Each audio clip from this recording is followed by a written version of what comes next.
అందరికీ నమస్కారం. అందరూ ఎలా ఉన్నారు? స్టార్టింగ్ ప్రాబ్లమ్ ఉంటది చాలా మందిలో. అంటే స్టార్ట్ చేయాలంటే భయం. అంటే ఒక విషయం తెలుసుకోవాలి. మనం స్టార్ట్ చేసిన తర్వాత ఆ పని ఆటోమేటిక్ అయిపోద్ది. ఎందుకంటే మన థాట్ ప్రాసెస్‌లో ఏదైనా పని మనం చేయాలంటే మైండ్‌లో మనం ఫీడ్‌బ్యాక్ ఇచ్చేసుకుంటాం. ప్రోగ్రాము దానికి మనం సెట్ చేసేస్తాం. అయిపోద్ది పని.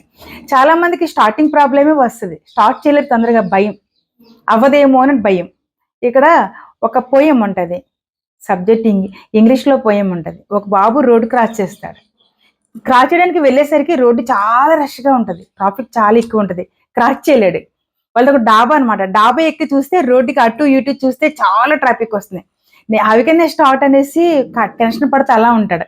నేను రోడ్ క్రాస్ చేసేస్తున్నాను అనుకునే లోపు చక్కగా అబ్బాయి వెళ్లి స్టెప్ తీసుకునేసరికి రోడ్డంతా అలా అలా ఖాళీ అయిపోద్ది. తను వెళ్ళిపోతాడు.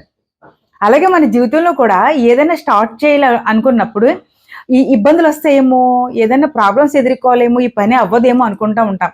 కానీ ఒక్కసారి అనుకున్న వెంటనే ప్రోగ్రామ్ ఇచ్చి, సంకల్ప సిద్ధితో దాన్ని స్టార్ట్ చేస్తే పని కంప్లీట్‌గా అయిపోద్ది. Well begin is half done అన్నట్టు. కానీ ఏ పని చేయాలన్నా భయపడకూడదు మనం. దాన్ని ఏం చేయాలి? ప్రోగ్రామ్ ఇచ్చుకొని హ్యాపీగా ముందుకెళ్ళిపోతూ ఉంటే మనం ప్రతి పని చేసేయగలం. ఓకే. ట్రై చేద్దామా? Thank you so much. Thank you for watching this video.